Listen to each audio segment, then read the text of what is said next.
y, y lo que hemos hecho es pensar que este primer momento de estos 3 días entre una modalidad híbrida el primer día, el segundo día virtual y el tercer día virtual, es tratar el tema de la democracia.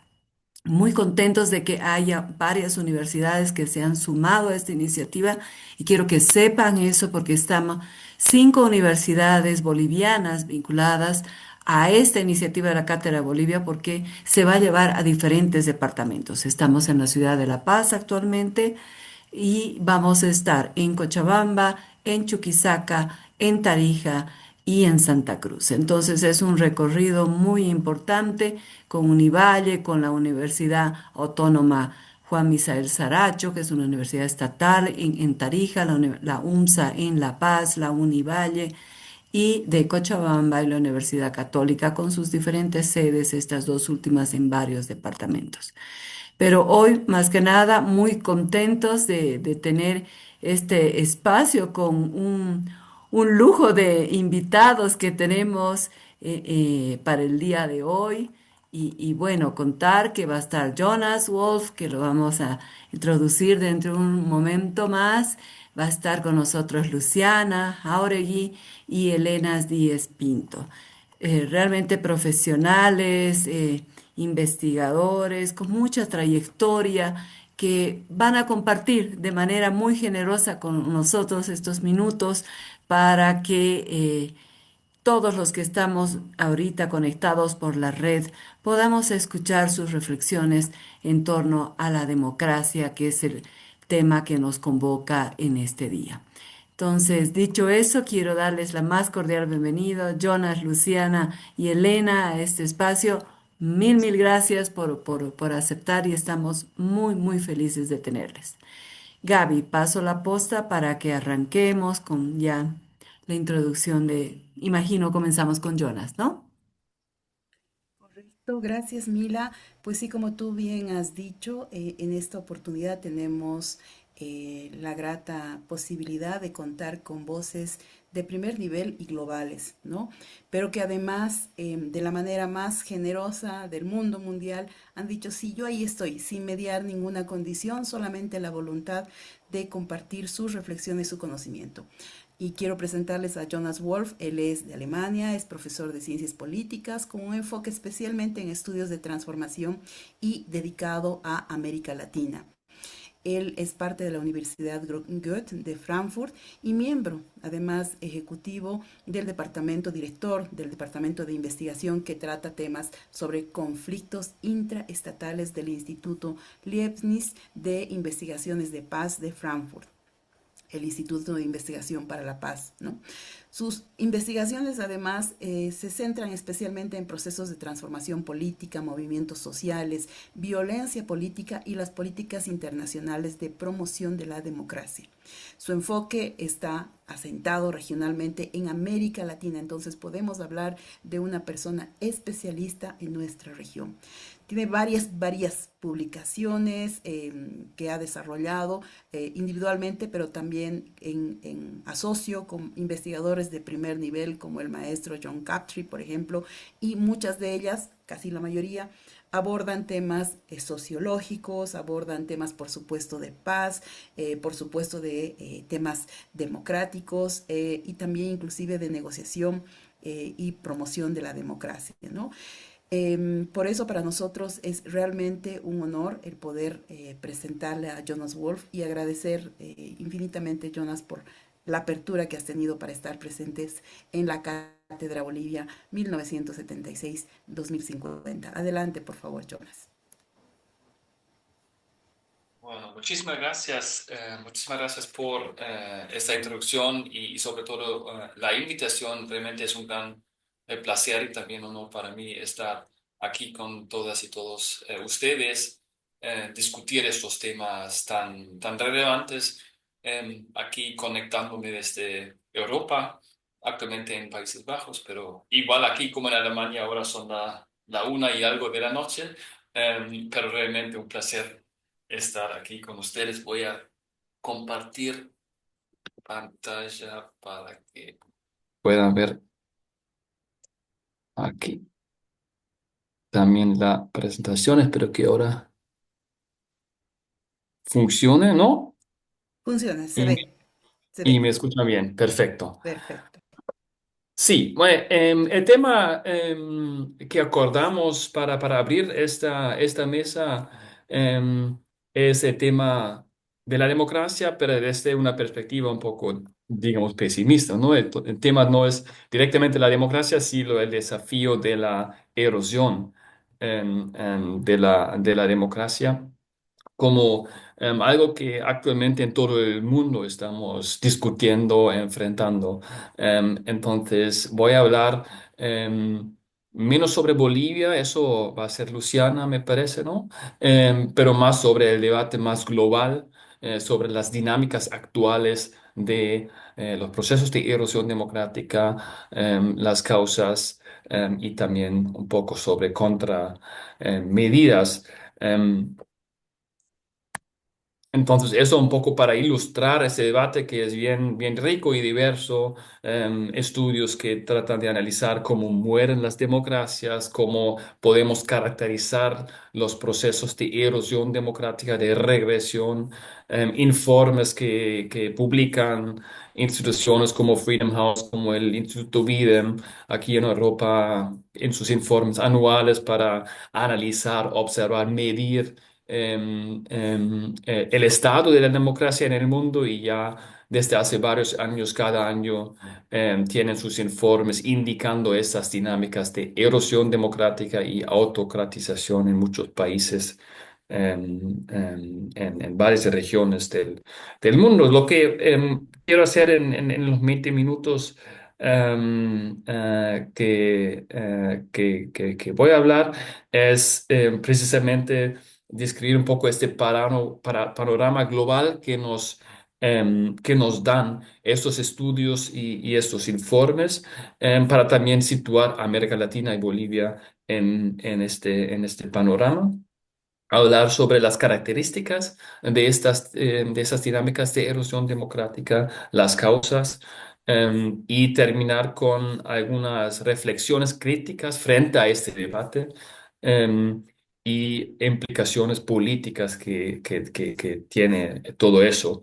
Y mi argumento principal va a ser que, a mi modo de verlo, para entender estas dinámicas actuales de erosión democrática, y pensar causas y después también contramedidas, es fundamental reconocer que detrás de estas dinámicas, de estos procesos, hay disputas fundamentales entre diferentes ideas y concepciones de la democracia, diferentes sentidos, entendimientos de qué es y qué debe ser la democracia. Entonces, a veces resulta demasiado simple en algunos de esos estudios esta idea de que se trata básicamente de un conflicto así bipolar entre democracia y autocracia, entre fuerzas democráticas y fuerzas antidemocráticas. Eso a veces existe, pero en muchos casos realmente chocan actores, fuerzas con ideas contrapuestas de lo que es la democracia y me parece clave entender eso. Bueno, pero vamos a empezar con lo que nos dicen los índices globales que tratan de medir el estado de la democracia en el mundo y eso es un ejemplo del Instituto Bidem, de sus indicadores y eso es un intento de medir la calidad de la democracia electoral, ¿no? Una concepción bien limitado de la democracia con enfoque en elecciones. Y lo que podemos ver aquí, que es como la tendencia global, el promedio, digamos, de todos los países del mundo. Si miramos la curva roja, todo el mundo, vemos este proceso de democratización en muchos países en los años básicamente 80, 90, ¿no? Un incremento en muchos países y entonces también en el promedio global, en la calidad de la democracia electoral. Después una fase de estagnación y en los últimos años, 10 15 años, una dinámica de reducción gradual, que es precisamente esta idea de erosión democrática, que es gradual, no es como una caída dramática. Em, Si miramos la curva en azul, que es América Latina, la dinámica es parecida. Y si por fin observamos el caso de Bolivia, azul, otra vez, ¿no? Es un caso individual, entonces el promedio es un poco más así, pero la tendencia en general en Bolivia también es la misma, con la excepción de la ruptura, ¿no? Del año 2020 con la renuncia forzada de Evo Morales y el gobierno interino no elegido de Janine Áñez, ¿no? Pero con la, digamos, corrección de eso, con las elecciones, obviamente ya vuelve, digamos, Bolivia a esta curva de una reducción gradual, según este indicador, en la calidad de democracia electoral. Hay otros índices, eso sería algo de democracia liberal, ¿no? Una concepción un poco más sustanciada con enfoque adicionalmente a cuestiones de elecciones en libertades civiles, Estado de Derecho, la curva es más o menos similar, solo para demostrarlo.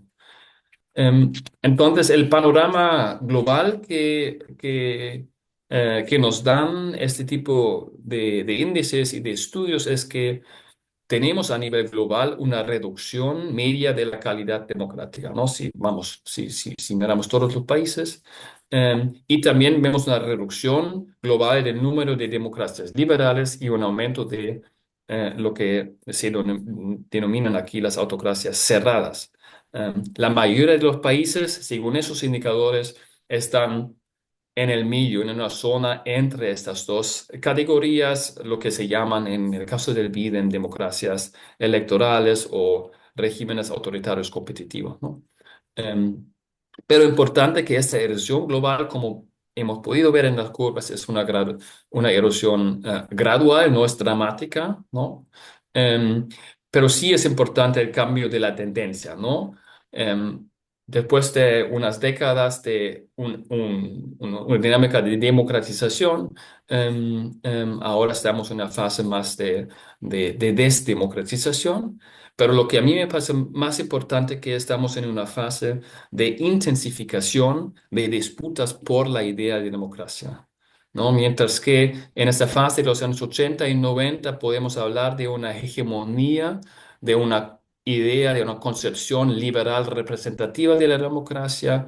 En los últimos años hemos visto en muchos países, en muchas regiones del mundo, una reintensificación de conflictos entre fuerzas que disputan el sentido de la democracia. No son necesariamente antidemocráticas a fuerzas, pero sí tienen concepciones diferentes de lo que es la democracia.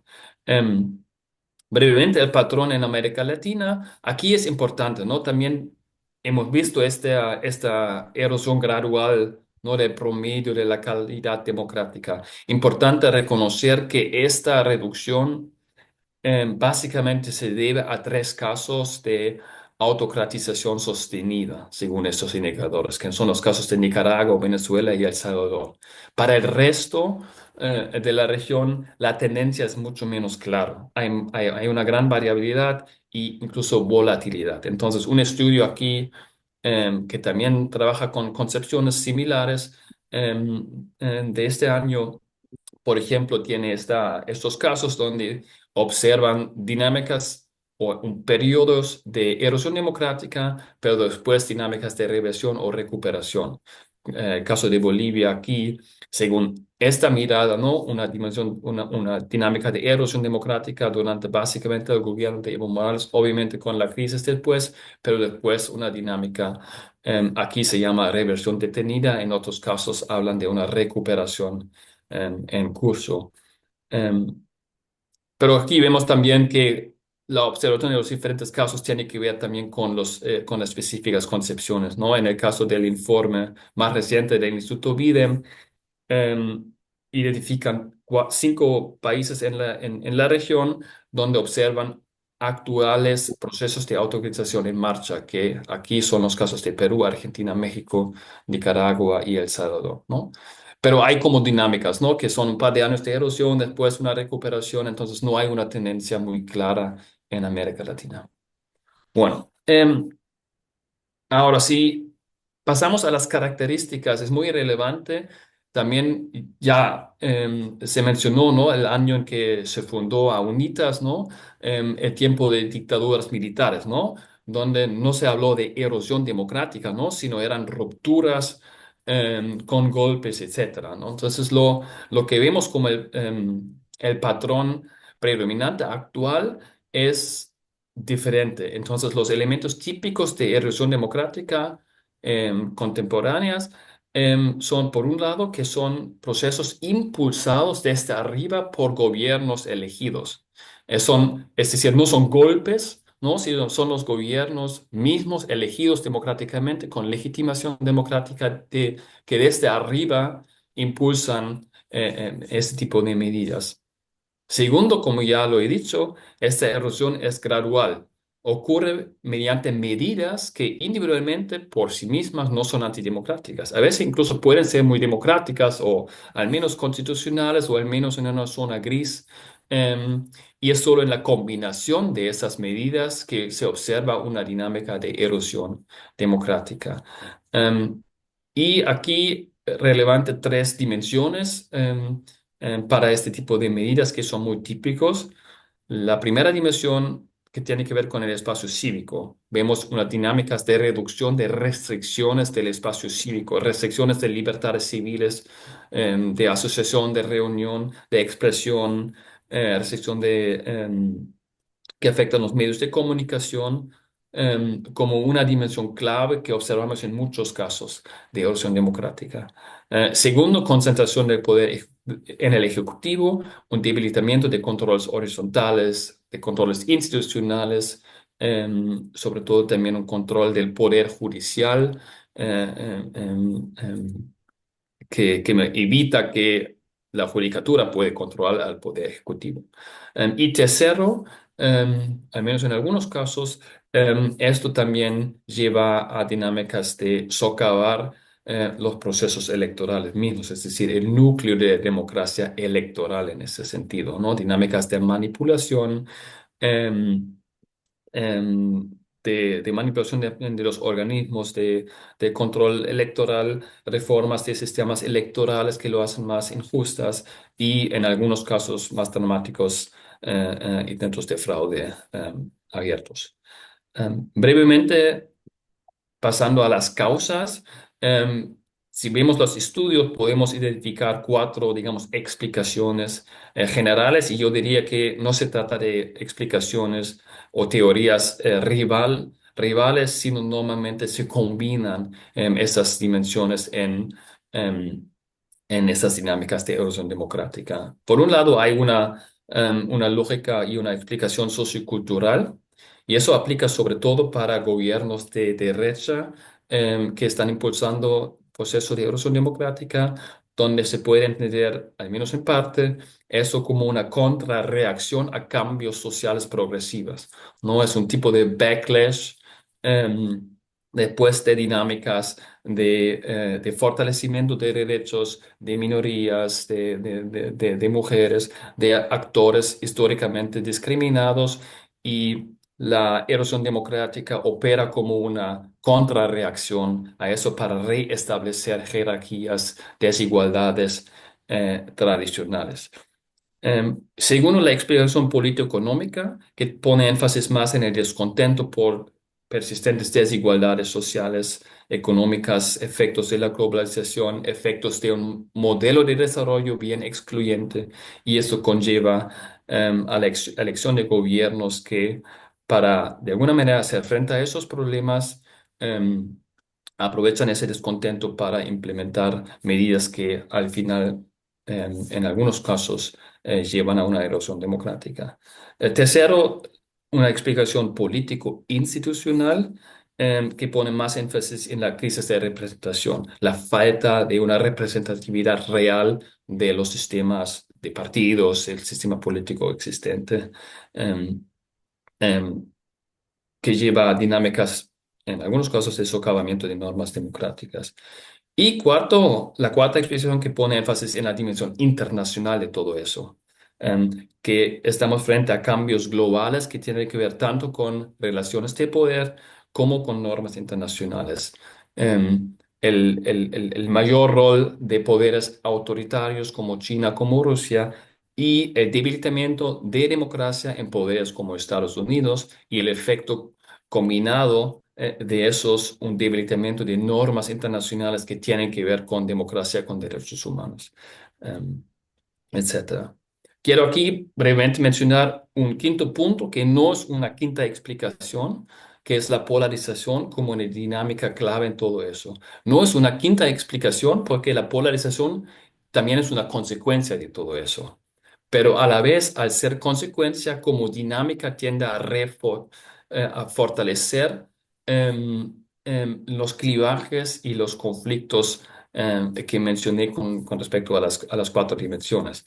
Porque la polarización lo que hace es combinar los clivajes socioeconómicos, etnorreligiosos, socioculturales, los que sean relevantes en un contexto particular, para crear campos antagónicos, donde esos campos ya no se perciben como adversarios políticos, sino se vuelven enemigos en la percepción mutua.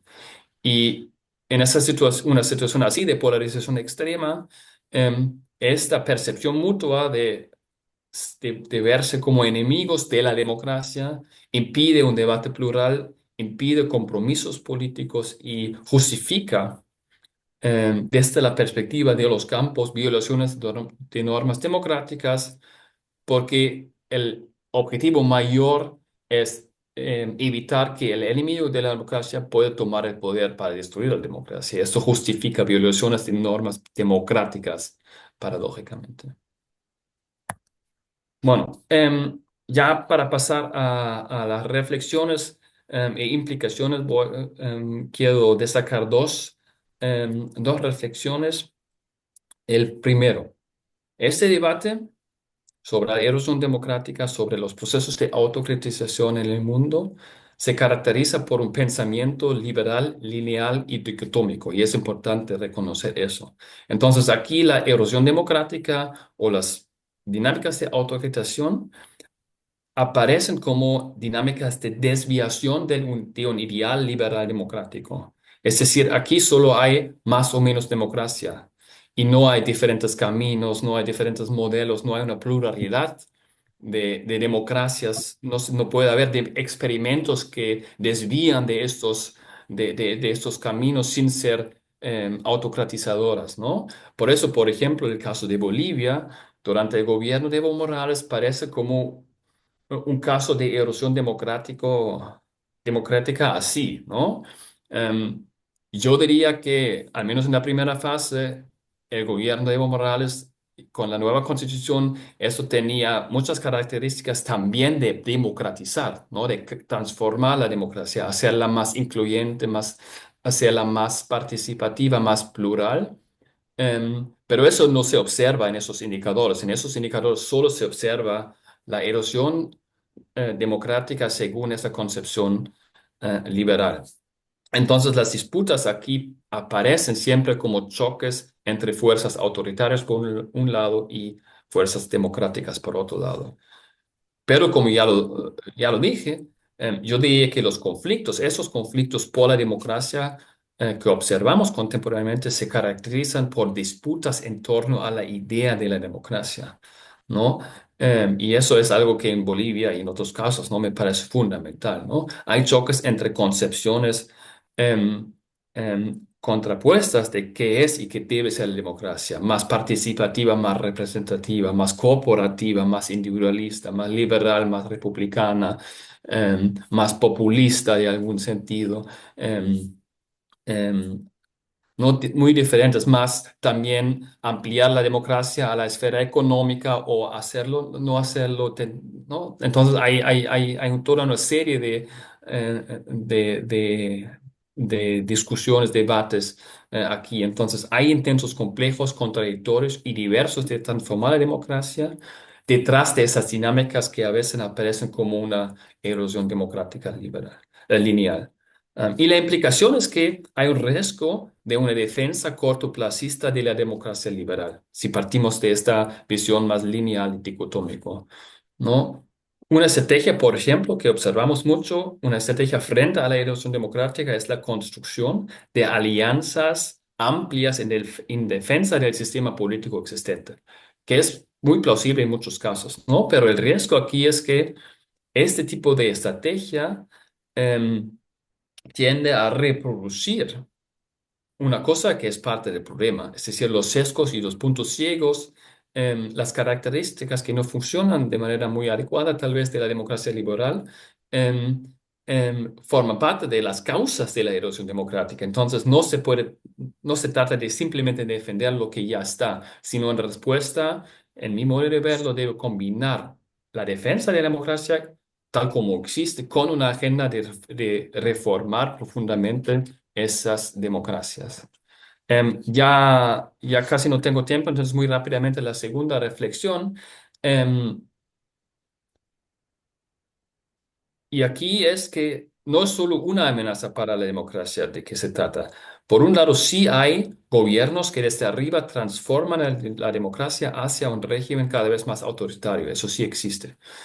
Pero hay una segunda dimensión que muchas veces se combina con esta primera, que es una de erosión democrática que pasa por una escalada de conflictos entre campos sociopolíticos polarizados que se perciben mutuamente como enemigos de la democracia. Y cuando eso se combina, se hace más complicado pensar en estrategias, en contramedidas, estrategias de resistencia. Hay un desafío particular que tal vez podemos retomar en la discusión que tiene que ver con el auge actual global de la derecha radical. Es un desafío particular porque esa derecha, por un lado, en la mayoría de los casos no es abiertamente antidemocrática, pero como defiende desigualdades, privilegios y jerarquías como algo legítimo, sí es un problema para pensar cómo hacer la democracia más democrática, ¿no? Entonces hay como una ambivalencia aquí. Y la implicación aquí con respecto a la polarización es, y con eso voy a terminar, que las estrategias contra la erosión democrática y también contra la derecha radical, que pasan por intensificar la polarización, tienden a ser contraproducentes, tienden a reforzar la erosión y fortalecer la derecha, incluso radical. Entonces, aquí el desafío tal vez es pensar contramedidas y estrategias que pueden combinar, por un lado, la resistencia contra restricciones concretas de derechos. No me parece clave, ¿no? Si hay intentos de restringir derechos, en particular derechos de minoría, etcétera, es importante resistir esos intentos, pero al mismo tiempo se requiere, de mi modo de verlo, una estrategia que acepta el desafío de disputar el sentido de la democracia con esas fuerzas que tienen concepciones más excluyentes, si se quiere, de democracia, pero que no necesariamente son así, simplemente enemigos de la democracia, y por eso aceptar ese desafío de disputar eso en un discurso público, reconociendo el otro como adversario político y no como enemigo. Muchas gracias.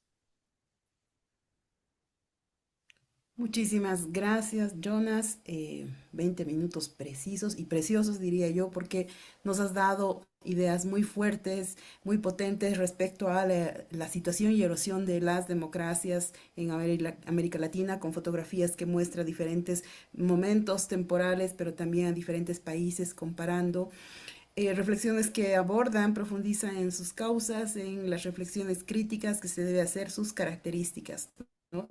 Y como bien dices, que es importante que para entender estas dinámicas actuales es fundamental reconocer que detrás de estos procesos pues hay disputas fundamentales que no son casuales, sino que tienen un arraigo y tienen un posicionamiento que tienen diferentes ideas esencialmente sobre la democracia. Nuestra concepción de democracia no es única y por lo tanto tiene diferentes expresiones y estas expresiones también generan y llevan hacia escaladas de conflictos que representan también un desafío, ¿no? Desafío en cómo resistir, tú decías bien, que se puedan eliminar más derechos, sobre todo de minorías, y cómo más bien podemos pensar desde una estrategia de adversario y de no enemigo, que eso es fundamental también para mirar escenarios de convivencia, ¿no? Y eso creo que es fundamental. Así que muchísimas gracias, querido Jonas.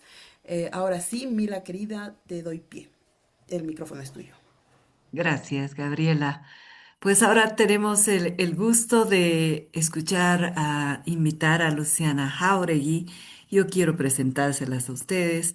Es una boliviana socióloga en la Universidad Mayor de San Simón, en Cochabamba. Ella es magíster en ciencias políticas por la Flaxo en Ecuador, pero además es candidata a doctora en ciencias políticas y sociales de la UNAM, ¿no? De la Universidad Nacional Autónoma de México. Sus líneas de investigación son configuraciones estatales, dinámicas de poder, acción colectiva y conflicto político. Ella es analista del contexto nacional con una visión global, investigadora en el campo político-social, pero también es docente, ¿no? De posgrados e investigadora. Entonces, qué lujo para nosotros tenerte con nosotros, querida Luciana, y te invitamos entonces a darle con todo en estos próximos 15 20 minutos que tenemos para esta parte. 20 minutos concretamente. Muchas gracias, buenas noches a todas, a todos. Primero quiero sumarme a felicitar a UNITAS por sus 50 años, además por todo tipo de trabajo político que hace, articulando a organizaciones de la sociedad civil y abriendo precisamente espacios de deliberación democrática. También saludar a Mila, a Gabriela, siempre por la posibilidad de compartir, porque creo que hemos tenido un diálogo continuado a lo largo de mucho tiempo, así que siempre es bueno reactualizar al calor de los nuevos debates. También es un gusto volver a ver a Jonas de mucho tiempo y también saludar a Elena a la distancia y a todos los que se suman. Voy a compartir brevemente mi pantalla y me dicen por favor si se ve.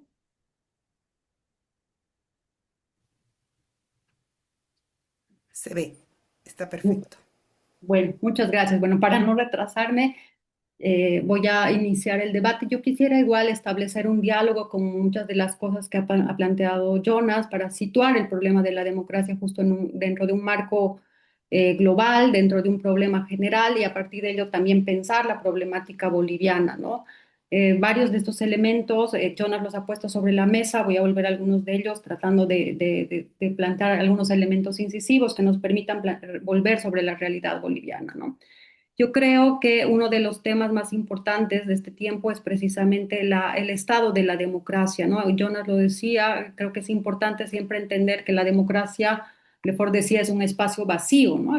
Como un espacio contingente y eso mismo abre posibilidad a reinterpretación y muchas veces hay distintas formas de democracia que se confrontan, pero también hay derivaciones y disputas entre algunos de sus elementos que se van tensionando a lo largo del tiempo, ¿no? Yo creo que uno de los rasgos más generales es que hasta hace poco había una certeza en el debate político y teórico, ¿no? De que la democracia iba avanzando de manera gradual y progresiva, es decir, que todos los países en la medida de lo posible iban a evolucionar hacia regímenes democráticos, siempre pensando en el modelo liberal como marco más o menos universal, ¿no? Me parece que esa certeza teórica es la que se cae y no solamente porque se abre un proceso de estancamiento, sino que Jonas lo ha puesto con mucha claridad, sino de retroceso, ¿no? Y entonces, ¿por qué se produce este fenómeno? Es porque hay algunos consensos sociales, algunas bases de certidumbre que se rompen, ¿no?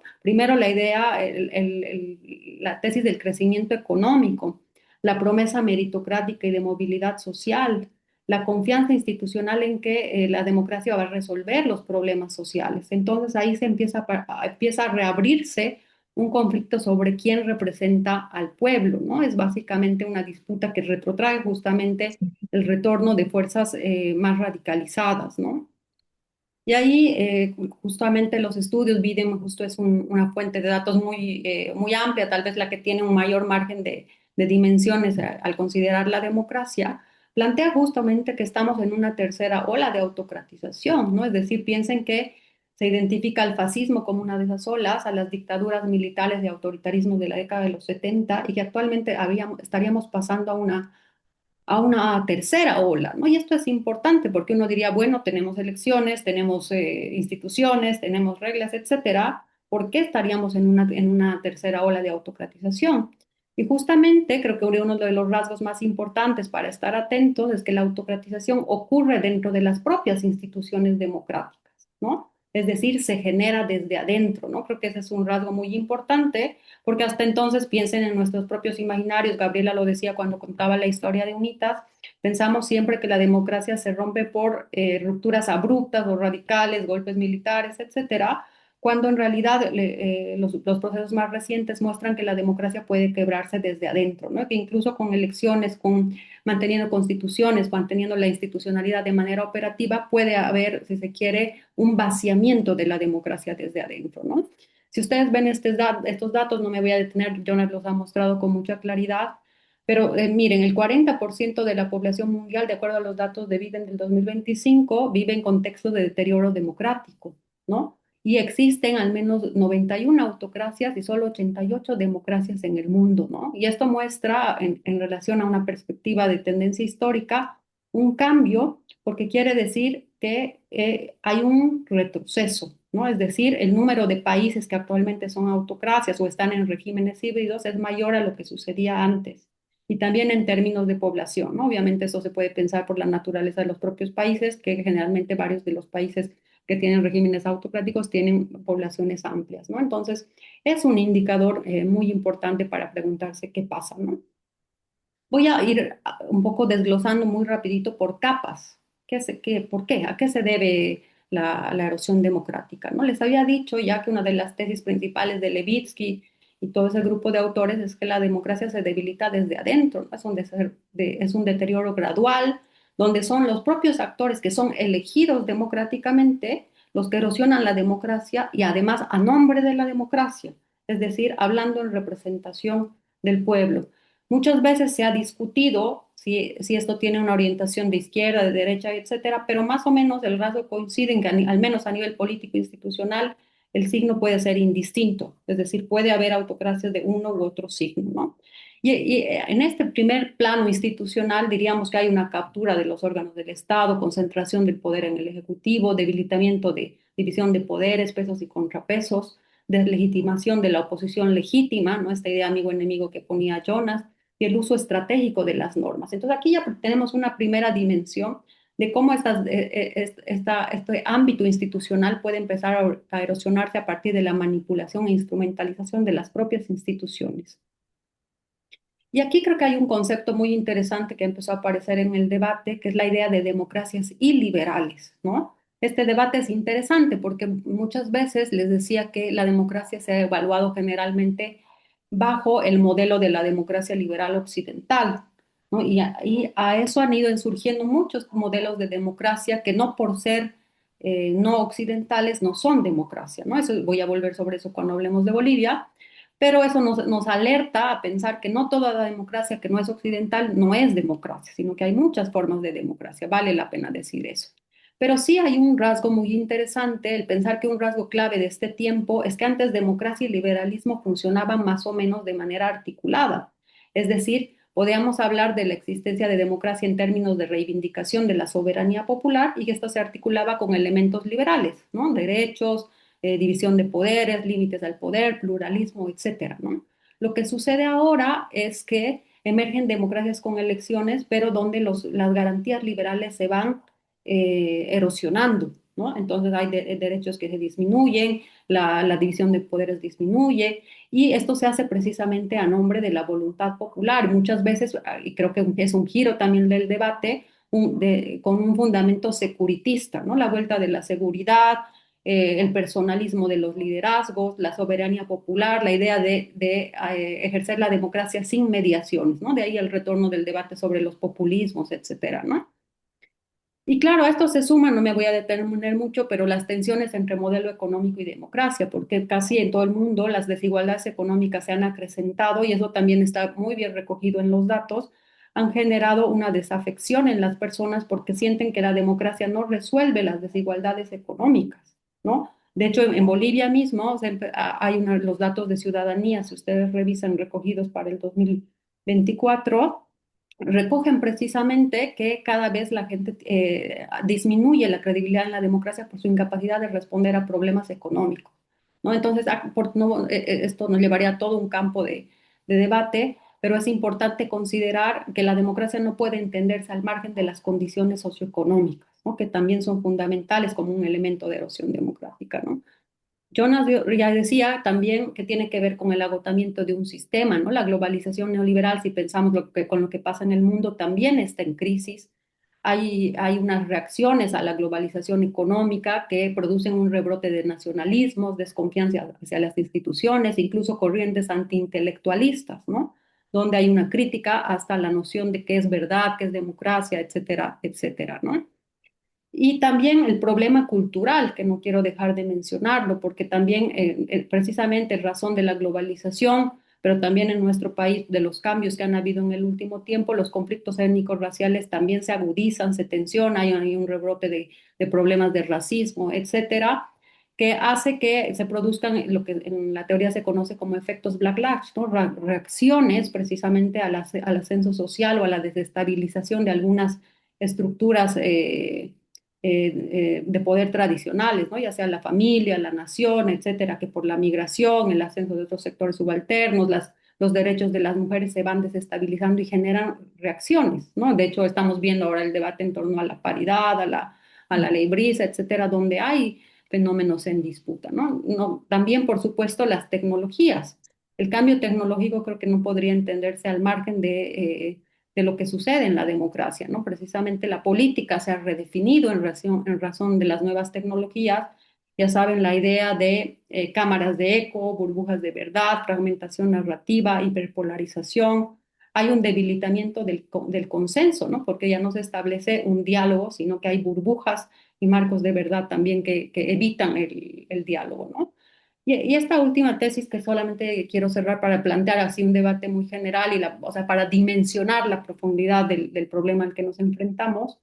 La idea esta es una autora estadounidense, Wendy Brown, que dice, bueno, la crisis de la democracia liberal es una crisis incluso de un proyecto civilizatorio, ¿no? Si pensamos en las transformaciones en el mundo que estamos viviendo con el declive de Estados Unidos, con el ascenso de China, Rusia, etcétera, hay una crisis de una forma de organización de la sociedad, ¿no? Y el problema, dice Wendy Brown, es que estamos en un tiempo nihilista, porque ya no es solamente quién gobierna o cómo se gobierna, sino que hay hasta una pregunta sobre qué es lo verdadero, lo legítimo, lo valioso, ¿no? Ustedes piensen en las teorías conspiranoicas, eh, la posverdad, etcétera, que nos muestran que el horizonte de sentido compartido se ha perdido, ¿no? Que hay una disputa inclusive por el propio sentido de la verdad, ¿no? Y este es un problema mayor porque ya no nos enfrentamos simplemente a ciclos, etcétera, sino que ya no hay un horizonte colectivo a dónde ir, ¿no? Y eso es una crisis de proyecto, me parece, ¿no? Entonces, ahí lo que tenemos es precisamente en términos de regímenes híbridos, pero también una crisis de los valores culturales, ¿no? Y una pregunta sobre qué es la democracia hoy. Ahora, quiero pensar este problema que he ido poniendo así una suerte de capas, pero que nos ayuda a dimensionar la dimensión económica, política, cultural, tecnológica, etcétera, del problema de la erosión de la democracia con el debate boliviano, ¿no? Jonas ha mencionado ya, y creo que es muy importante repetir, que más sobre todo en contextos como Bolivia, que todos sabemos, repetimos casi de memoria el concepto de abigarrado, pero no para ponerlo como un adjetivo más, sino para mostrar precisamente el carácter de estructuras combinadas que existen en el país y por lo tanto de formas distintas de organizar la sociedad que hace que tengamos modelos de democracia muy distintos. Y eso ha hecho que la democracia sea siempre un proceso conflictivo sobre su propio significado, ¿no? Que es algo que creo que está volviendo actualmente, ¿no? Y eso implica que en distintos ciclos la democracia en Bolivia ha sido pensada de distintos modos, ¿no? La pregunta de qué es democracia, quién la representa y cómo debe funcionar, ¿no? Podríamos decir así medio laclausianos que es un significante en disputa. ¿Qué es la democracia, no? Porque está atravesado además por tensiones persistentes, étnicas, socioeconómicas, territoriales, etcétera, ¿no? Uno diría, esto lo plantea Yuri Torres, que hay muchos proyectos que se enfrentan por la definición de la democracia, ¿no? El liberal institucional, el popular plurinacional, el conservador, y a veces se van produciendo tensiones, pero también combinaciones entre ellos, ¿no? Si ustedes piensan solamente en esta diapositiva, vemos una perspectiva histórica de la democracia, de cómo se ha ido pensando de distintos modos. Piensen ustedes en la democracia pactada, donde se pensaba en la democracia como un acuerdo intraélite, donde se primaba la arquitectura institucional, no había un gran fortalecimiento de la ingeniería institucional, pero que a contramano tenía porcentajes altos de inequidad y de déficit de representación social, ¿no? Y al contrario, con el MAS se amplía la democratización, hay mayor participación, inclusión, una transformación estructural, la apertura hacia la heterogeneidad social, pero también hay este tipo de derivaciones como concentración de poder y conflictos institucionales. En este panorama histórico hay algo que algunos autores reconocen que me parece clave para explicar el momento que estamos viviendo, es que la historia de la democracia en nuestro país está atravesada por una tensión constitutiva entre dos lógicas, una institucional de base liberal representativa y otra participativa de base social popular, ¿no? Que se tensiona y una tiende a primar en distintos momentos históricos. El problema, me parece, es que desde el 2016, con el problema del 21F y la crisis política del 2019, hay una ruptura del significado de la democracia y del orden político mismo. Yo me animaría a decir que hay una crisis del régimen político, es decir, una disputa en torno a las normas, las instituciones, etcétera, que regulan el acceso y el desenvolvimiento del poder, ¿no? Y aquí la democracia ha cobrado una relevancia central, ¿no? Fernando Mayorga diría, se ha producido una disputa por el sentido de la democracia, entre esta visión liberal que con toda legitimidad pedía el respeto al voto, a la democracia, a las instituciones, al Estado de Derecho, pero también esta otra matriz de la democracia, si se quiere, más social y popular, que entendía la democracia más bien, si se quiere, como una suerte de acción de masas y de democratización social, ¿no? Entonces, esa disputa me parece que no se ha cerrado, ¿no? Que estamos en esa coyuntura, en ese impasse que se ha abierto en la crisis del 2019. Y esto se refleja muy bien en cómo ha cambiado el debate en Bolivia, ¿no? Hasta hace poco, Jonas también lo decía cuando mostraba los datos de Bolivia, Bolivia era estudiada como un caso de inclusión popular. De hecho, lo que se valoraba era la ampliación del sentido de la democracia en clave igualitaria. Pero después, pero a partir del 2016 para adelante, en realidad lo que empieza a primar en el debate teórico es que Bolivia como un caso de conflicto institucional prolongado, ¿no? Y lo estamos viendo, una crisis institucional que no puede tramitar las contradicciones sociales que se han exacerbado en los últimos años, ¿no? Y ahí, en los últimos balances, si se quiere, en una clave más institucional, piensan a la democracia boliviana como, no precisamente como autocrática, pero sí como una democracia electoral debilitada o un régimen híbrido. Y esto es interesante porque, bueno, estos datos son hasta el 2025 y uno podría pensar que se restringían al gobierno de Evo Morales o de Arce, pero este tipo de características las podemos ver que son persistentes en el tiempo, ¿no? Y que se están arrastrando hasta el gobierno actual y que no han sido resueltas ni muestran atisbos de resolverse.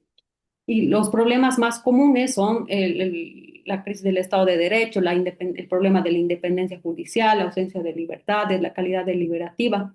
Y aunque todavía se señala que la participación política es alta, estamos hablando hasta el año pasado, habrá que ver cómo puede reconfigurarse.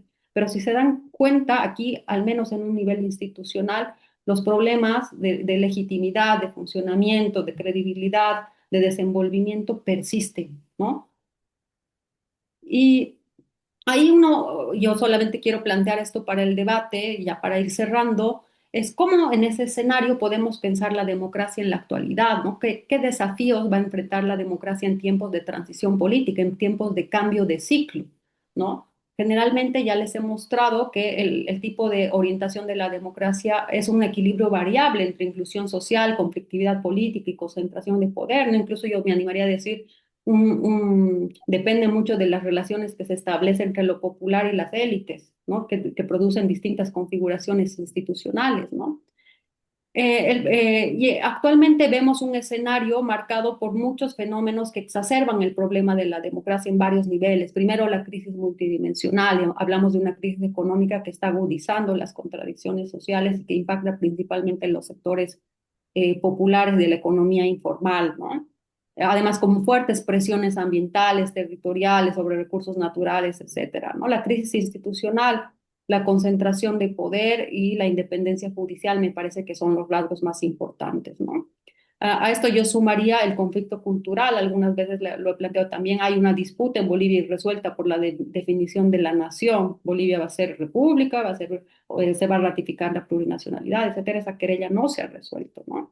Lo cierto es que estamos en un momento de reconfiguración del vínculo Estado-sociedad. Eso es muy importante. ¿Y esto por qué lo digo?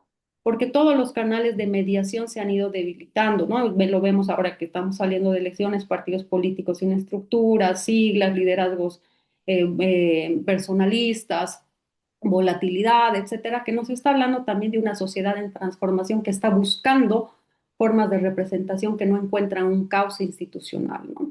Eso se traduce en una fragmentación del campo político, no podemos hablar ya de bloques cohesionados o bloques estables, y el problema es que esta fragmentación no permite generar una gobernabilidad estable, sino una gobernabilidad precaria, ¿no? Donde hay dificultades para implementar cambios estructurales en un escenario de crisis.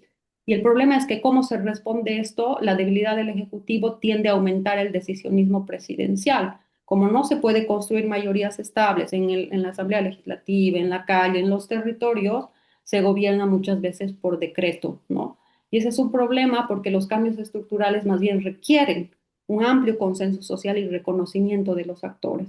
Y creo que algo también muy importante es la repercusión que tiene este cambio de ciclo en los sectores populares, porque son sectores populares que han atravesado un proceso de transformación también a nivel social, que ya tienen una fragmentación política, pero que no están encontrando una representación orgánica en el sistema. Y esto explica por qué progresivamente las tendencias extrainstitucionales, lo vamos a vivir el 1 de mayo, por ejemplo, empiezan a aflorar, porque no hay respuestas por la vía institucional de las agendas populares sociales y estas empiezan a rearticularse por otras vías, ¿no? Y el problema es que en un escenario de crisis, en otros sectores, se produce mayor tolerancia a medidas de fuerza en situaciones de incertidumbre, ¿no? Ustedes han debido escuchar, pongan orden, que ven el ejército, ese tipo de cosas fortalece también por las propias necesidades de estabilidad, etcétera, de algunos sectores sociales en condiciones de crisis. Entonces, si se dan cuenta, es un panorama bastante complejo el que tenemos a nivel económico, político, cultural, ¿no? Y la pregunta me parece, yo quiero cerrar simplemente para no extenderme con esta diapositiva, ¿no? Es un momento en que la institucionalidad sigue en crisis, pero la pregunta es que si estamos entrando en un colapso o está abriendo un momento de reconfiguración del Estado, ¿no? Por ejemplo, hay un debate sobre cómo se está abriendo un momento constituyente en Bolivia, ¿no? Donde las reglas tienen que discutirse, deliberarse y volver a instituirse. Lo mismo con el campo político, es esta fragmentación democrática permanente, ¿no? O es solamente pues, una característica de la transición, o va a ser el rasgo estructural de la política boliviana. Y respecto al vínculo Estado-sociedad, si se quiere, desanclaje entre lo político y lo social también es un rasgo permanente o estamos asistiendo a la mutación de los sujetos políticos, ¿no? Creo que todos estos elementos nos dan una intuición de cuáles son los ejes fundamentales sobre los que va a discurrir la democracia en Bolivia. Creo que la cuestión central es precisamente este último eje que pongo, que hay una invitación creo que muy grande a no repetir esa tensión que parece constitutiva entre institucionalidad e inclusión, que les he dicho, entre esas dos lógicas que han ido marcando la historia de la democracia. Es decir, eh, podemos pasar a democracias estables que sean excluyentes o a democracias abiertas pero que sean conflictivas y desinstitucionalizadas. Yo creo que de hecho el desafío histórico es superar esa paradoja, ¿no? Donde pueda haber institucionalidad y pueda haber inclusión, ¿no? Y eso implica que tiene que haber necesariamente un reparto de poder entre todos los sectores sociales, reconociendo la condición, como decía Jonan, de adversarios y no de enemigos, ¿no? Donde haya un campo democrático donde las diferencias y contradicciones sociales no se ignoren, no se obnubilen, pero sí se tramiten en la clave del espacio democrático. Bueno, ahí me quedo de momento. Gracias, Gabriela, y a todos.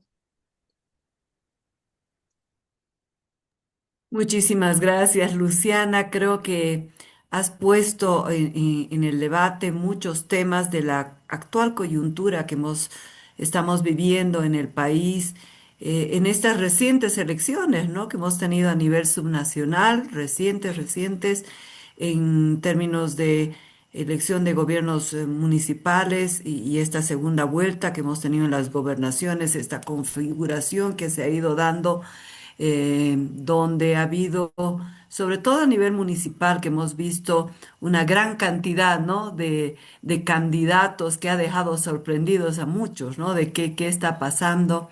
Y estas reflexiones que nos das justamente nos dan ideas más claras de qué está pasando, esa paradoja que tú dices, desafiar esa paradoja de inclusión, ¿no? Y de institucionalidad al mismo tiempo, ese debilitamiento que se ha ido viviendo en el país en los últimos años y que claramente ha puesto en una situación de riesgo muy, muy fuerte, ¿no? En el país por esas tensiones. Y el año pasado, en estas elecciones, también se ha podido ver cómo los órganos, los diferentes órganos del Estado han al filo también respondido de manera responsable, por ejemplo, en la elección de magistrados del Tribunal Supremo Electoral. Entonces, en este panorama complejo, donde hablas de crisis de la institucionalidad, esa fragmentación política, ese vínculo del Estado y la sociedad, son elementos esenciales que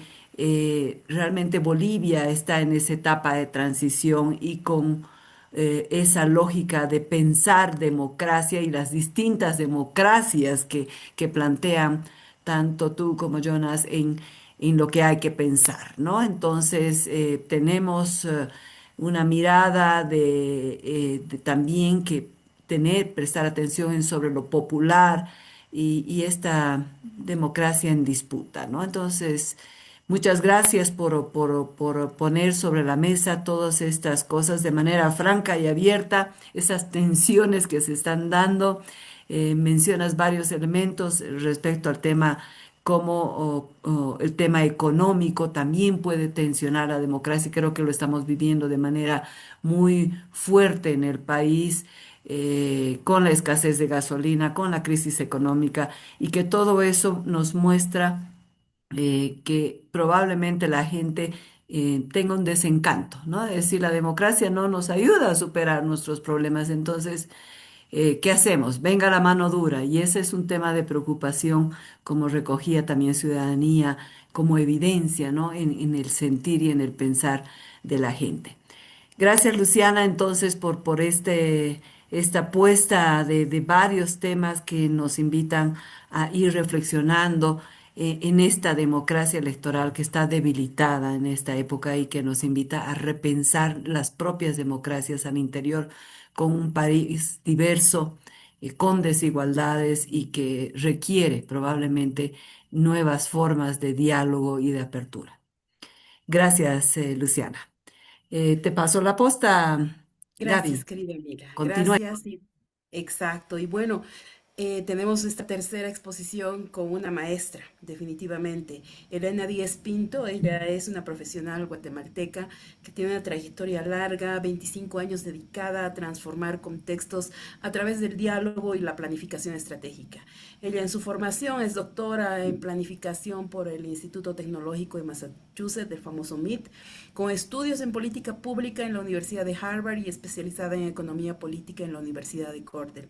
Además de ser ingeniera por la Universidad de San Carlos de su natal Guatemala, esta combinación de formación ha logrado precisamente un rigor no solamente estratégico, sino una alta sensibilidad social, que por lo tanto ha convertido se constituye más bien una autora referente y líder en programas de fortalecimiento institucional y democrático a nivel global. Y no exagero al decir eso. Su carrera definitivamente se caracteriza por una notable capacidad para articular esfuerzos entre el sector público, organismos internacionales y la sociedad civil. Y se ha especializado en la formulación participativa de políticas públicas y de gestión de conflictos en ciencia. Tiene experiencia en nuestra maravillosa región, en América Latina, en el Caribe, en Europa, en Asia y en África. Y creo yo, que comenzamos con esto de no deberíamos mirar al otro que piensa distinto como enemigo, sino como adversario. Creo yo que la práctica de Elena logra precisamente ese nivel de transformación, de trascender a una perspectiva más comprometida, más colaborativa. Me honro en presentar a mi maestra Elena Díaz. Adelante, por favor. Gracias, Gaby. Bueno, buenas noches a todos y a todas. Primero quisiera iniciar felicitando a UNITAS por su 50 aniversario. En realidad no son muchas las organizaciones e instituciones que logran ese récord, y han pasado montañas y sub y bajas, que me imagino han sido tremendos, a lo largo de 5 décadas. Así que los felicito. Saludo a la señora Mila Rejos Brun, que es directora de UNITAS, y por supuesto a ti, Gaby. Muchas gracias por la invitación y a exponer en esta cátedra Bolivia 1976-2050. Muy significativo que el título sea precisamente Repensando el Desarrollo, la democracia y los derechos. Saludo también a los colegas panelistas que han realmente esbozado de una manera magistral cuál es el estado actual y las tensiones de la democracia, y el aterrizaje que hizo Luciana en el tema de Bolivia. Muy interesante. Pues estar en Bolivia, aunque sea virtualmente, siempre me alegra el corazón. Los quiero mucho. Es un país que lo llevo muy cercano a mi corazón. Y lamento no estar físicamente ahí, pero así es el mundo actual. Saludo también a cada uno de los participantes, porque el hecho que estén participando en estas pláticas significa que tienen un compromiso sólido con la democracia, con el aprendizaje sobre estos temas, con mantenerse actualizados. Y estas reflexiones pues son importantes, nos dan esperanza a todos, nos permiten tener una visión comparativa de qué es lo que está pasando en otras regiones. Y todo eso pues contribuye a unificar esfuerzos, por un lado, pero también a sentirse acompañado en procesos que todos sabemos que son duros, son difíciles, porque estamos precisamente, lo que les voy a hablar ahora, con muchos riesgos que los colegas anteriormente han esbozado. Yo eh, creo que esta presentación viene a redondear algunos de los temas que ellos ya pasaron. Hay muchas coincidencias que ustedes van a ver. Yo quisiera hablarles de los riesgos que presentan las democracias de América Latina, eh, en este año 2026. Hay varias instituciones que han estado trabajando ya por algunos años, midiendo cuáles son los riesgos anualmente. Y algunos de los que les voy a presentar pues vienen arrastrándose, ¿verdad? Porque algunos riesgos a la democracia son estructurales y otros son más coyunturales. Entonces, iniciando con esto, eh, quiero comentarles lo siguiente. Digamos, los estudios de riesgo sobre la democracia, hay diferentes fuentes: Diálogo Político, Oxfam, a este importante informe sobre riesgo político, que es precisamente el que tiene varios años ya de prepararse, del CEWIC. Coinciden en que este año 2026 se va a estar dando una importante transición, incluso hacia un sistema internacional mucho más fragmentado, ¿verdad? Y esa fragmentación va a ir acompañada de transformaciones políticas, económicas y electorales en América Latina. Miren ustedes, si no, con la reciente guerra de Estados Unidos e Israel contra Irán, cómo nos está afectando en los precios de los combustibles, y cómo eso tiene una espiral de una vorágine y efectos que realmente van mucho más allá de lo inmediato. Algunos dicen que los efectos se van a sentir durante los próximos años, algunos países en por lo menos un año más, si es que las condiciones mejoran. Y hay países, en el caso de Guatemala, la semana pasada aprobaron un importante monto, yo- más o menos de unos 70, no, 2.000, sí, de 2.000 millones de quetzales, que es una cantidad significativa de recursos para poder paliar esta crisis. Em, Pero bueno, los riesgos no se limitan entonces a procesos electorales, creo que Jonas mencionaba eso, sino que afectan el Estado de Derecho, que también se ha mencionado, de todos los países de la región. Eh, las democracias están enfrentando un panorama complejo, ¿verdad? Caracterizado por estas amenazas tradicionales y estructurales, pero también por las nuevas dinámicas geopolíticas, particularmente derivadas de estas políticas de Estados Unidos y de Trump, que ya no se trata solo entonces de promover la democracia, sino cómo asegurar los recursos estratégicos, de imponer lineamientos geopolíticos y de ejercer control territorial clave en función de una competencia global con China y Rusia. Si no, miren lo que pasó con Venezuela. Entonces, este informe del riesgo político que está elaborado por Sobato y SAD dice, Estados Unidos redefine el hemisferio como una zona de dominación directa, no de socios estratégicos. Ya no se trata, textualmente dicen, de promover la democracia, sino de asegurar los recursos estratégicos, de imponer lineamientos y de ejercer control sobre los territorios en función precisamente de esa competencia. Luego este año se está dando lo que se llama un superciclo electoral, es decir, procesos eleccionarios en Costa Rica, en Colombia, en Perú ya se dio la primera vuelta, ahora en abril y en junio va la segunda vuelta, pero ha estado caracterizada por una fragmentación extrema, por una crisis de representatividad, y Brasil también van a tener elecciones este año.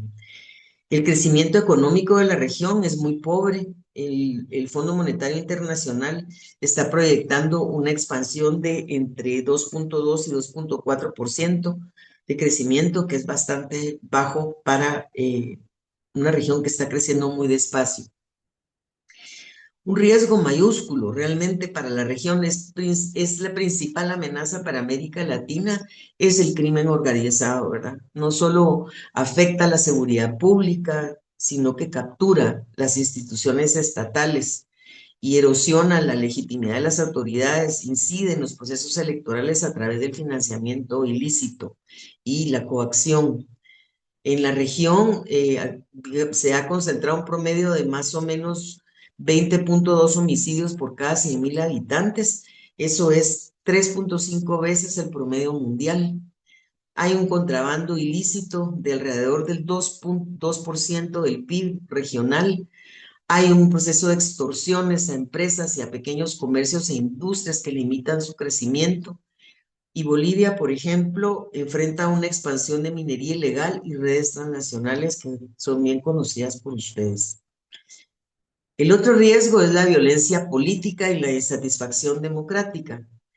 Ya han hablado mis predecesores sobre las tendencias hacia la concentración del poder y también el debilitamiento de los mecanismos de control democrático. Y ese es un riesgo muy grande porque se afecta la independencia de los organismos electorales. Un ejemplo es México, que ha denunciado atracos a la democracia en la designación de los consejeros electorales. Hay un debilitamiento del Estado de Derecho y una fragilidad de la justicia. Y el tema del lawfare, ¿verdad? Es el tema de la guerra judicial, es decir, el uso indebido del sistema judicial para dañar a los oponentes, ¿verdad? Se utiliza como una amenaza. Nada más claro que lo que está viviendo mi país en este momento, en donde las decisiones se judicializan todas y esto realmente para dañar oponentes, pero también para dañar y limitar los procesos democráticos. Otra característica es la violencia, digamos, contra actores políticos. Ya sabemos el caso de varios candidatos, líderes sociales o funcionarios que enfrentan amenazas críticas y ponen en riesgo la pluralidad de un debate público. México registró casi 782 agresiones y 34 asesinatos de actores políticos en su ciclo electoral, el del 2023 y 2024. Y Colombia enfrentó el asesinato del senador Miguel Uribe. Y eso, pues todos estos procesos marcan puntos de inflexión, limitan la participación ciudadana, se hace con miedo, ¿verdad? Por otro lado, el tema de la insatisfacción democrática es notorio. El último informe del Latinobarómetro, que es el del 2024, publicado en 2025, solo el 52% de la población apoyaba la democracia. Entonces, por qué no la apoyan? Porque hay una desconexión entre lo que son las demandas ciudadanas legítimas por bienestar, por procesos, por mejorar condiciones y la respuesta de los gobiernos, ¿verdad? Que ahí hay una brecha muy grande y eso va generando un caldo de cultivo de insatisfacción que da pie al populismo y al autoritarismo que hemos visto en muchos países de la región. Y también hay una desigualdad extrema, ¿verdad? La concentración de la riqueza en América Latina es pavorosa. El 1% más rico concentra el 36% de la riqueza regional. Y esto es un factor que pone en jaque la estabilidad democrática y es fuente de muchísimos conflictos que ya han sido,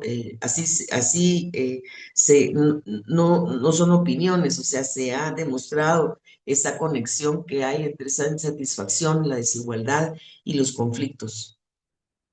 Por otra parte, hay digamos, el riesgo de la vulnerabilidad económica y social de los estados. Hay una falta de margen, digamos, de maniobra fiscal que limita la capacidad de los gobiernos precisamente para reducir la pobreza, para invertir en seguridad, para mejorar las condiciones de la gente. Y esto, la falta de este margen de maniobra, el espacio fiscal que hablan los economistas, el alto endeudamiento impiden que se den respuestas efectivas ante los choques externos, ¿verdad? Y eso alimenta más el malestar de la gente con la democracia. En el caso de América Latina, la región enfrenta un triple candado, ¿verdad? Que es un espacio fiscal con déficits estructurales, un escaso espacio fiscal para poder endeudarse, una, una elevada deuda pública y una baja recaudación tributaria. Y todo esto, pues, limita muchísimo la inversión social y la posibilidad de progreso. Bolivia, por ejemplo, registra una deuda del 82% de su PIB y enfrenta el agotamiento inminente de sus reservas internacionales, exigiendo una consolidación fiscal urgente y una corrección cambiaria que parece impostergable. Otros dos riesgos es el tema del clima, de la vulnerabilidad climática. Ustedes saben que el cambio climático está impactando de una manera muy fuerte a las comunidades y a sus economías, ¿verdad? Cada huracán, incendios, inundaciones, resulta en pérdidas de cosechas, en muchas pérdidas materiales de todo tipo. Y tras 3 años, por ejemplo, de récords de temperatura, Colombia acumula 82 días adicionales de calor extremo por el cambio climático. México 51, Brasil 47. También es notable, debido al cambio climático, la pérdida de glaciares andinos que amenaza el agua, la energía, la agricultura. Bolivia le enfrenta un estrés hídrico severo y un retroceso acelerado de sus glaciares. Por otro lado, una amenaza más es el sistema internacional, sumamente debilitado. Imagínense ustedes que en el 2026 se prevé que el comercio mundial va a apenas crecer 0,5%, comparado con el 2,4% que creció en el 2025, y esto es el resultado del aumento de los aranceles de Estados Unidos, que le puso aranceles del 10% a la mayoría de países hasta el 50%, y a una capacidad efectiva muy limitada de la Organización Mundial del Comercio, la OMC, para resolver las disputas. Por otro lado, a la región la está presionando fuertemente, creo que yo no lo mencionaba, Estados Unidos y China, ¿verdad? Hay una presión creciente y entonces cabe que la América Latina debe recalibrar estas relaciones con las principales potencias. México, por ejemplo, miren cómo está el contraste, destina el 81% de sus exportaciones a Estados Unidos, mientras que Chile el 40% a China y Brasil el 32%, Perú el 30%. Es decir, ahí vemos esas disputas por el espacio comercial, ¿verdad? Entonces, China, por ejemplo, ha invertido 9.000 millones de dólares en nuevas líneas de crédito y está avanzando en la región en energía, puertos, en conexión, en inteligencia artificial, en Bolivia, Brasil, Chile y Venezuela. Y en el caso de Bolivia, pues hay una reconfiguración tras las elecciones presidenciales, un acercamiento a Washington y que tensiona realmente los vínculos tradicionales que se habían tenido históricos con Beijing. El otro riesgo es la falta de políticas e inversión frente a los avances tecnológicos. Creo que también se lo mencionaban los colegas. Luciana mencionaba el tema tecnológico. Imagínense ustedes que solo Brasil, Chile, Colombia y México concentran el 1.12% de la inversión global en inteligencia artificial, pero el gasto de inteligencia artificial digamos, de investigación y desarrollo apenas alcanza el 0.33% del PIB regional. Entonces, esto también cuando no hay inversiones en investigación y desarrollo, pues las capacidades de las democracias para salir adelante y resolver problemas es muy limitado. En el 2025, solo en el 2025 se registraron más de 66.000 ciberataques en empresas latinoamericanas y el 60% de las empresas afectadas cerraron operaciones.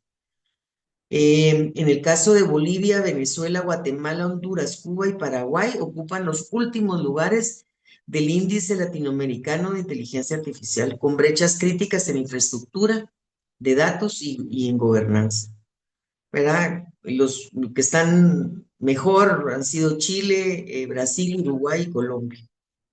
Y hay brechas de conectividad profundas, principalmente en Centroamérica, en Honduras y en Guatemala, en donde apenas, y en Nicaragua, ¿verdad? Donde apenas el 25% de los hogares están conectados. Y mientras que en Haití solo el 6%, o sea, estamos rezagados, 3 países centroamericanos y Haití. Entonces, esa fragmentación digital también compromete la competitividad regional. Em, Sí, a manera de conclusión, para tener espacio también para conversar con ustedes, digamos que en el 2026 se notan los riesgos estructurales, digamos, estructurales porque ya de verdad llevan mucho tiempo en la región y siguen incidiendo, es el tema de la fragmentación y la polarización, que no solo no se disuelve, sino que se ha profundizado, ¿verdad? Y esta fragmentación y polarización se nota en los niveles de conflictividad en la región, se nota en la dificultad de llegar a acuerdos, se nota en los procesos electorales. Imagínense, solo en el Perú, creo que fueron 35, 36 candidatos, o sea, no hay una visión, digamos, colectiva, hay muchísima fragmentación y mucha polarización. El otro riesgo estructural es los avances del crimen organizado y la pérdida del Estado de Derecho ya es consistente, digamos, eso viene pasando en la región, muchos países de la región a lo largo de los años. Y también la erosión de la confianza en la democracia. A veces ha subido un poquito la confianza y vuelve a bajar. O sea, los latinoamericanos ya no confiamos en las instituciones democráticas y eso es peligrosísimo porque da pie a la posibilidad de apoyar regímenes autoritarios y populistas. El caso de cuánta gente en la región admira a El Salvador por sus políticas de seguridad y por todos los mareros que tiene presos en el SECOT, pero ¿a costa de qué? Es la pregunta, ¿verdad? Entonces, esos son los riesgos estructurales, pero también hay ciertos riesgos críticos, digamos, para este año, para el 2026. Nuevamente el crimen organizado y sus avances Recuérdense que antes el crimen organizado, no, yo no estoy hablando solo del narcotráfico, son las redes criminales organizadas de corrupción para poder, apropiarse de recursos del Estado por vía de la corrupción. No solo, no, cuando me refiero a crimen organizado, no solo es al narcotráfico, pero en el caso del narcotráfico, antes, hace 15 años, uno podía ver, digamos, bolsones de territorios, pequeños territorios donde el crimen organizado operaba, pero todo eso, si uno lo pusiera en todo el mapa, uno mira una expansión pavorosa de territorios completos que están bajo el acecho y el control del narcotráfico. La violencia política sigue siendo y va a seguir siendo en el 2026 un tema importante a resolver, una violencia política que no es solo electoral, ¿verdad?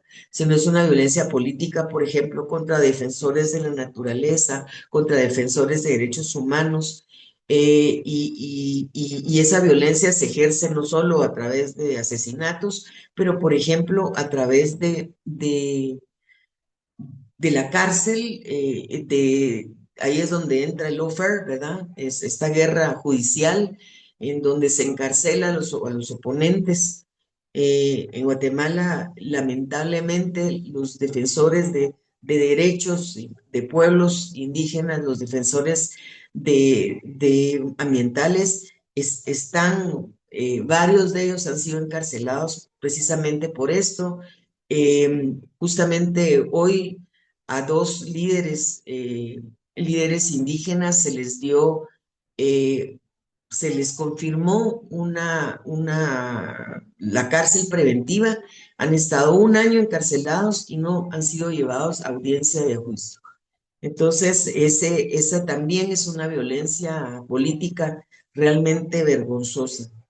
La insatisfacción democrática, bueno, mientras los países no puedan generar los recursos y tomen la decisión de invertir los recursos de una manera contundente y sin corrupción para que los recursos y el bienestar llegue a la gente, esa insatisfacción democrática va a seguir creciendo y va a seguir generando eh, riesgos a la democracia y satisfacción. Las vulnerabilidades económicas y sociales de que hemos hablado, la falta de espacios fiscales, el tema tan difícil que está enfrentando la región por todo, por cómo está la geopolítica mundial, es realmente, no hay soluciones sencillas para eso que está sucediendo. Y bueno, la vulnerabilidad climática, el cambio climático también las medidas para resolverlo son muy pobres y para mitigarlo se están haciendo esfuerzos en la región, pero las medidas de mitigación también toman tiempo. Y mientras tanto, pues se tienen que seguir enfrentando las consecuencias tan terribles para las comunidades, para las personas del cambio climático. Y por otro lado, el sistema internacional, ya ven ustedes, lo vemos en las noticias todo el tiempo, se ha debilitado, ¿verdad? Se ha debilitado muchísimo el sistema internacional,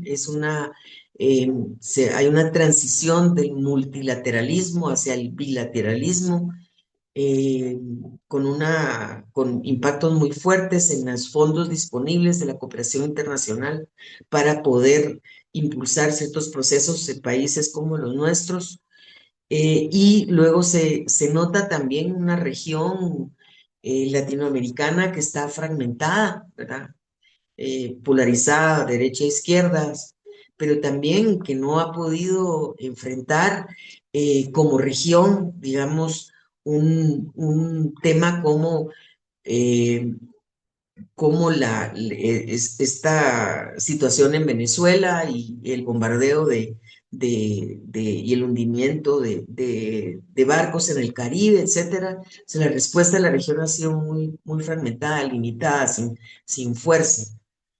Y a esto, pues sumar las presiones que se tienen de países como China y Estados Unidos, y uno en la región metido en esas disputas que al final nos afectan a todos, pero que nos ponen en jaque si no nos esquina uno o nos esquina otro para buscar sus intereses. Y luego, también la falta de políticas e inversión frente a los avances tecnológicos. Esto es grave porque nos va dejando atrás, ¿verdad? Miren ustedes a qué velocidad se está desarrollando la inteligencia artificial y nosotros tenemos territorios completos y países con conectividades tan limitadas donde la gente ni siquiera tiene internet y por lo tanto no puede ni siquiera utilizar un teléfono para poder avanzar, mucho menos otros temas más sofisticados. Pero bueno, eh, también hay algunas ventanas de oportunidad que habría la pena explorar. En lo económico, la región pues tiene los minerales críticos, el litio, por ejemplo, no sé si es triángulo o rectángulo de litio, pero realmente Bolivia, Chile, Argentina con su región de Salta, Jujuy y Catamarca tienen recursos de litio, son minerales críticos y energías renovables. Eso puede generar una oportunidad siempre y cuando esas oportunidades se piensen, los recursos se generen en función del bienestar de la gente. En lo social, pues mayores inversiones en precisamente el bienestar de la gente con recursos que vengan del comercio y de la industria de los países. En lo global, quizás una oportunidad pueda ser el cambio de secretario o secretaria general de la ONU, podría ser una oportunidad. Y en la región, el acuerdo de la Unión Europea-Mercosur, ¿verdad? Y la posibilidad de poder articular ciertas agendas regionales que puedan hacer un frente común y poder definir conjuntamente en la región eh, cómo invertir y cómo reaccionar y cómo tener una diplomacia, digamos, coordinada frente a todos estos desafíos. Yo cierro con un párrafo muy textual del informe de riesgos políticos eh, que dice así, dice, el 2026 no será un año más, dice, será un punto de inflexión en el que se pondrán a prueba la resiliencia institucional, la adaptabilidad económica y la madurez estratégica de América Latina en un mundo en plena reconfiguración. Y pienso yo que esta reconfiguración tiene que ver con una reconfiguración también de las democracias y una reconfiguración económica importante.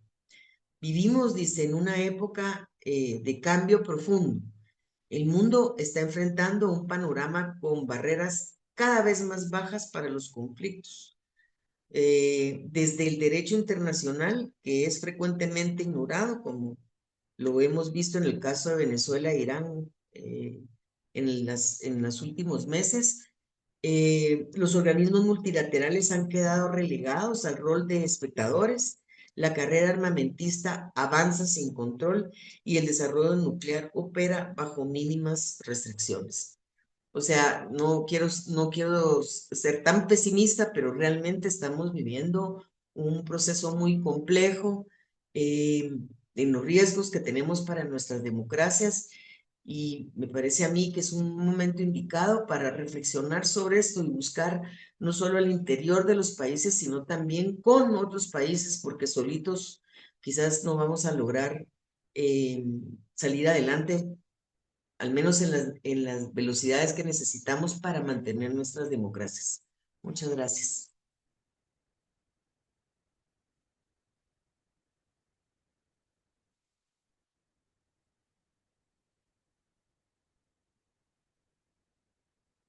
Gracias a ti, querida Elena. Gracias por además abordar los riesgos a los cuales estamos permanentemente expuestos y de pronto que en este tiempo se han profundizado con mayor énfasis, ¿no? Riesgos que además tú también has impulsado esta visión, tiene un enfoque policrítico, ¿no? De polirriesgos porque están interconectados, son interdependientes, no son aislados, no son compartimentos estancos, los riesgos económicos con los sociales, con los culturales, con los digitales, ya lo adelantaba también Luciana, y por lo tanto es importante mirar cuál es el piso que tenemos y creo que tanto tú como Jonas y Luciana nos han puesto un piso muy claro, muy diáfano, transparente, de decir dónde estamos y hacia dónde vamos. Y tú planteas precisamente, solos no podremos. Tenemos que Ujú. pensar en una lógica complementaria, una lógica articulada para en bloque precisamente buscar esas oportunidades que, volviendo otra vez al principio de Jonas, busque precisamente la inclusión, busque, retomando lo que decía Luciana, la significancia y la aceptación de que estamos en un momento de disputa, pero también de diversidades que buscan sus complementariedades. Y por eso estamos acá. Por eso esta noche nos hemos reunido más de 200 personas. Agradecemos a cada una de ellas que se han tomado el tiempo para estar presentes. Y bueno, doyle el pie para que Mila pueda ya ir cerrando esta jornada con respetando también los tiempos de las y los participantes y de Jonas, que ahorita creo que ya son las 2 de la mañana en Holanda, y te agradecemos mucho por esto. Igual Elena, por tu tiempo y porque desde allá también estás con tu agenda. Y Luciana, por favor. Adelante, Mila. Muchísimas gracias, Gaby. Tal vez si podrías poner estas láminas. Eh, Nuevamente reiterar el agradecimiento a ustedes por este espacio. Creo que ha sido muy enriquecedor, que nos ha dado un panorama muy completo de estas miradas, de estos desafíos que tenemos en torno a la democracia y que en lo aterrizado que hemos estado en el país, que nos da muchos elementos para reflexionar con los aportes de Luciana.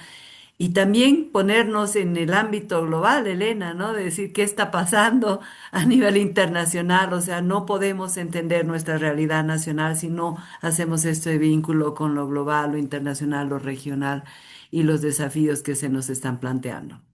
Bueno, entonces acaba este primer módulo, este primer ciclo, digamos, de la Cátedra Bolivia, y queremos invitarlos muy cordialmente al próximo módulo, el 2, que habla sobre los modelos de desarrollo. Aquí hay un tema muy importante, ya han venido mencionando, Elena, sobre el tema de los desafíos que tenemos en torno a los minerales, minería, agronegocio, modelos de desarrollo. Eso es lo que vamos a tocar en el próximo módulo, y pensemos en estas inversiones de corto plazo, con efectos nocivos probablemente a largo plazo, ¿no? Con esta situación que vamos viviendo. Eh, Pensar en los modelos de desarrollo de transición verde, esta lógica del extractivismo al desarrollo sostenible, son partes de los desafíos que tenemos que pensar y repensar en el país hacia adelante, de cómo vemos. Y por supuesto también vamos a tener el tema de identificar las mejores prácticas que tenemos en minerías verdes, en agricultura.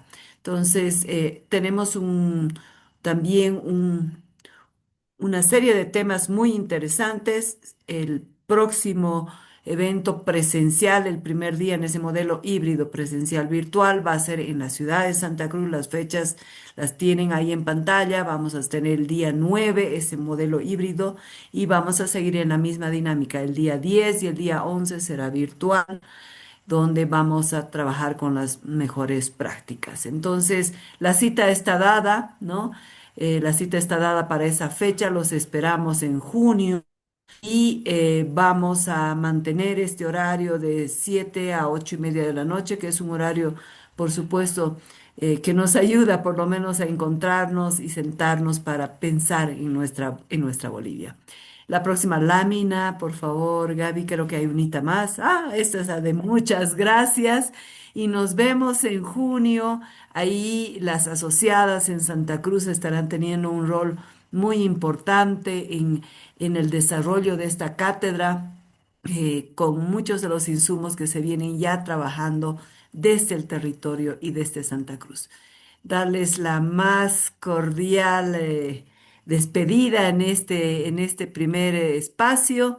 Ha sido muy grato poder contar con ustedes, Elena, Luciano, Jonas, para cerrar con broche de oro estos 3 días que para nosotros han sido intensos, pero muy enriquecedores. Muchísimas gracias de corazón, y estamos viéndonos en cualquier momento, y los esperamos a todos en el mes de junio. Que tengan muy buenas noches. Pues Chao, entonces, chao a gracias. todos. Muchas gracias. Gracias. Gracias, buen descanso y Muchas. abrazos. Que estemos muy bien.